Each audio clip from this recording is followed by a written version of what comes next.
I'm Matt Milhouse, excited to have David Lipsky with us, award-winning author of New York Times bestsellers, Rolling Stone contributor. David Lipsky spent 5 days with David Foster Wallace on the end of Wallace's Infinite Jest book tour in March of 1996. Now, those days, the 5-day interview was recorded and years later turned into Lipsky's book, although, of course, you end up becoming yourself. And now today, those tapes and that book has been turned into the movie, The End of the Tour. In the movie, Jesse Eisenberg plays David Lipsky. David Foster Wallace is played by Jason Segel. A great film, and now a chance to talk with David Lipsky about the movie and about his time with David Wallace. Thanks for joining us, David. Matt, good meeting you. You too, David. Very exciting week with the film coming out. It's been very exciting. It's been fun and made me feel very happy for David to read how much people have been enjoying the movie. Look forward to talking about the movie. We want to go back to the first time that you read or learned about David Foster Wallace. When was it? What were your impressions? When you're a young writer, you are exquisitely aware of other young writers who were publishing. So when Broom of the System came out in, I think, 87, we were all aware of it. And by we, I mean other people who were in creative writing programs or who were in graduate writing programs. I really liked it. And then a friend of mine whose literary taste I really trust, in 1991 said, we've been reading this great book. A bunch of us have been passing this copy around. And it was a copy of David's second book, Girl with Curious Hair, his book of short stories. And to me, there was something very nice when I got to meet David, when I was talking to him. The nice thing was that he had been surprised. His first book, there's a word that he would use for a lot of attention to a book he wrote. He would use this great sort of Illinois word. He would say the fuss. And so he would say what's nice about the fuss about the book. And there'd been kind of less fuss about the short story collection, but that was how a lot of people who both wrote and then who read to write about books in New York, that was how a lot of people first got really excited about them. So I read that book. This friend who I really trusted gave it to me. Then there's a film critic I love called Pauline Kael who died a couple of years ago. And it was also nice when I was traveling with David. He was also a huge Pauline Kael fan. And she was being interviewed after she retired from The New Yorker. She was their lead film critic. And she was someone, the guy who was interviewing her said, is there anyone you're reading right now, any young writers you're excited about? This was in 94 when no one knew about Infinite Jest. And she said, yeah, there's this young writer, David Foster Wallace. I just read his collection of short stories, and I love 2 stories in there, a story about David Letterman and a story about Lyndon Johnson. At that point, I was already a fan, so I was really excited to hear that Pauline Kael loved his work too. Then he started writing in a magazine called Harper's, and he would come in to edit the pieces with the editors there, and he was so cool and so alive kind of as a person that when he would visit Harper's, people at Harper's would brag not about editing him, but they would brag about that too, not about his writing, although they would brag about getting to read something early too. They would brag about hanging out with him because he was just so charming and great to talk to. So I read those pieces. They were brilliant. I could see how much he had grown since the short story collection, also how fast he was growing as a writer. We tried to get him into the Rolling Stone hot list the summer before Infinite Jest came out. You know, we do that thing at Rolling Stone where we'll say what's going to be hot in the next year. And so a lot of the younger writers at Rolling Stone and a lot of the people who read a lot, they said, okay, there's no other writer to mention now. We just should be really pushing David Wallace because he's great. And then we couldn't get him in, but we kind of planted the seed in the people upstairs at Rolling Stone so that when the book came out and everyone was so excited, I could then go and do the profile. After the interview, it sat there for a while. Why wasn't it why didn't we hear about it earlier, and why now? Well, magazines give us and magazines take us away. You know that, do you ever read Catcher in the Rye? Yeah. There's that great thing early in the book where Holden Caulfield says that when you like a writer, you really wish you'd get them on the phone and just ask their opinion of everything. And that was kind of how I felt. That's one of the magical things about being a journalist. I've been reading him really closely. He'd written that piece called Shipping Out for Harper's, which came out in January, a month before the book came out. And if your listeners have never read it, harpers.org really loved having David write for the magazine. They loved him as a person. So they keep online, if you search David Foster Wallace on Google and then harpers.org, they have a page of everything that he wrote for Harper's, which you can download for free. And this piece called Shipping Out had come out in January, just about spending 7 days and 7 nights on a Caribbean cruise. And it was brilliant. I read that because everybody in New York was reading that piece. People would call you and read you parts of it on the phone. People would fax it to each other. Faxes were what we had then instead of email. To go through reading him for so many years, and then suddenly to be on a plane, and then to be sleeping in his guest bedroom and listening to him say to his dogs, "Hey, we're trying to sleep." That's kind of what's magic about writing journalism, is to suddenly be able to have that experience that Holden Caulfield was talking about, of being in someone's house and being able to ask their opinion about everything in the world. When I came back in the middle of March, Jan Wenner, who owns our magazine, he had read that there was a spike in heroin use in the western part of the country. And the lead singer of a band called Blind Melon, a man named Shannon Hoon, had died of a heroin overdose. So Jan thought it was really important to kind of warn people about how dangerous heroin is. So he said, "Okay, David, I know you're just back from Illinois, but I need you to go out to Seattle right now. And here's your assignment, find some heroin addicts who will let you live with them for a month." So I did that in April, came back in May, wrote that piece and closed it. That took about 3 weeks. Piece came out, I think, in the middle of May, and then Jan said, "Hey, I have to talk to you." So I went into his office, and he said, "Look, David's book came out at the end of January. It's now the middle of May. You know, that's 4 months ago. And in magazine terms, in journalism terms, that's like writing a news flash from the Jurassic era. Mm-hmm. So I know that you love that. I know that you love that time. I know you really want to write that piece, but it's too late to do it now." I kept thinking about David because that had been an amazing trip to be on. NPR, I started doing a lot of stuff for NPR, and in 2006, NPR said, "Okay, we want you to, we're starting this new series and talk about a new book that you like." And I said, "Well, there are no new books coming out that are at all as good as David Foster Wallace's second book of essays, Consider the Lobster, so I'd like to talk about that." So I did a broadcast about what a great writer he is for NPR. And then 2 years later, he died. NPR, I had spoken with my producer there about how much I love David's work, and I'd also talked to her because she's a cool person who loves books. I talked to her about why I love his writing and about the fact that he and I had traveled together. And when David died, Rolling Stone called me and said, "Okay, we would like you to write about him." And I said, "I'm just too sad."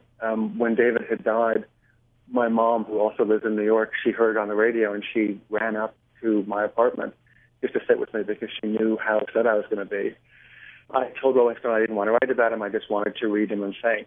And then my producer from NPR called, and I told her the same thing. And she said, "Look, there's this risk when someone dies, when a writer dies the way David died, it will change everything they've written it'll change it from something which is totally electric and something which is totally about how it feels to be alive now, which is what you have always said you love about David's stuff. And there's always that risk that it will just be people reading it as a mystery story, a kind of gray mystery story for why this man died the way he did." And that she said that if I would, if instead I would talk about him on the radio, it would kind of be a way of saying, no, he was always alive. He was completely electric. And don't make the end of his life be the way you think about the entirety of his life. So I did that broadcast. People at Rolling Stone heard it. They asked why I had done that as opposed to writing about him. I said why. And they said, "Well, David did 2 great pieces for us, and that means even more here." So that was why I ended up writing the piece for Rolling Stone in 2008, which made me feel nice that it won the National Magazine Award the following year. But that was why, from 96 until 2008, that piece wasn't published. And now we have a chance with the movie to take things further and make more people aware. Can you talk about your role in the development of the movie? What's been your input? There's a nice way that James Ponsoldt, who is a director, the reason that he wanted to do it is kind of similar to why I ended up writing for Rolling Stone about David, why I ended up talking about him on NPR, and why I ended up doing the book. He also loves David Wallace's writing, and at his wedding, he only had one thing read. He had David Wallace's Kenyon College speech read at his wedding. And the way that James Ponsoldt describes my involvement with the movie is as a ferocious advocate for David Foster Wallace. When I wrote that book, I wrote it as someone who loves his writing. So it was really important to me that it be, the book was kind of a different way to do a biography. It wasn't the writer going back with a few quotes from published interviews and with a few quotes from people who knew him saying, I imagine this is probably what he may have been thinking if he walked, down this particular hallway in his high school, and maybe that day he was wondering if he'd ever be a writer. In this case, it was him telling you exactly how he felt about his life and saying only the things that he would have wanted someone reading about him to know. Nothing that he was uncomfortable with, and always phrased in the way he wanted it phrased because he's a great writer. When I started talking to the screenwriter, a Pulitzer Prize winner named Margulies, and then when I started talking to James Ponsoldt about the movie, that was the main thing on my mind, that it be true to the person who I'd had this great opportunity to have this trip with, to have this journey with. And so my role in the film was just making sure that the screenplay, that the words that Jason Segel would be saying about him were the words that David had said, and they were the things that he wanted people to know about the way he lived and the way he thought and the kinds of things that he wanted to put into words in his own writing. He was uncomfortable with the recorder itself sometimes, or saying it isn't real, or in a different radio interview, he talked about how it was weird to say things out loud sometimes. So does it still work to translate that into the movie? It absolutely does. That was, I think that they played that clip when I was talking about the book on an NPR show. And I kind of loved him saying that because that was one of the things that I was very careful about in the book. What he said is that things said out loud don't always sound, when you put them on paper, if they don't sound said out loud, there's a risk that they'll sound crazy. But to me, and it's the way he sounds in the film, he just sounds like a brilliant person who's experiencing, with beautiful words and with the clearest eye, the way we all live now. A lot of buzz around Jason Segel's performance, which is great. I want to hear what you think of Jest. But Matt, there's one more thing I realized about I was just playing on Rewind what you had asked me about discomfort with the tape recorder. It's like it's like you're meeting somebody for the first time, right? It's like if you're going to be playing tennis with them and you see them holding the racket, it's like that's the tennis racket they're going to be holding while we're across the net. And one of the nice things that happens in the book, and you can see in the movie, is that by the middle and the end of that trip, he was the person who was holding the tape machine. And there was this great thing for like the last 2 days when we were traveling around, that he would do this thing that was really cool to watch. He was holding the tape recorder, then not me, and he would hit the pause, but he would start saying something, then it was like a first draft. Then he would hit the pause button, he would decide exactly how he wanted to phrase it, and then he would release it and say this incredible stuff. Wow. Which made me happy as someone who does interviews. So Jason's performance, he gets it right. I mean, he worked really hard. He read all of David's stuff. He formed a book club to make the assault up Infinite Jest in the company of other trained climbers. He read all of his nonfiction. He listened to the recordings of David and me driving around in the Midwest. He then watched the YouTube clips of David going to Capri to talk about writing, David speaking with interviewers in Germany, David speaking with interviewers here, and he really tried to make himself really expert in who this great writer had been. When I was doing another radio broadcast, they had taken some clips from the movie, and they had also taken clips from David and me driving, and then they would play them and we would talk about them. And a couple of times I would hear them in my headphones, and I wouldn't be sure which was which, and that made me really proud of Jason and of the movie that Margulies and James Ponsoldt made. What scene from the movie brings back the biggest memories, or is the most powerful for you to watch? Actually, there are 3 moments like that. When Jesse goes into his house for the first time, they had been really careful even to get that right. And so to me, it was now this trip is starting again, where I had this great conversation where I had heard this brilliant stuff being said. And so then the first time that Jason and Jesse are in the car, that was kind of thrilling to me, because that's one of the ways I really remember this, is being able to take this trip with the person who I would have wanted most to talk to in the world at that time. To see it starting and to see them in that car was really thrilling for me. And then the last scene, when Jesse and Jason part, that was the last time that I saw David Foster Wallace. So it was thrilling to me to to see how right that was, even down to the weather and the way it felt, and how it felt to be in the Midwest, in a place where there's been a huge amount of snow, but it's not snowing now, and where someone that you really care about, you're talking to them, and you know it's the last time they're going to be talking to them. So maybe just that first moment of Jesse walking in, and the moment before Jesse gets in his car and drives away, it is exactly how that time felt, and how it felt to take that trip, and then the sadness of that trip being over.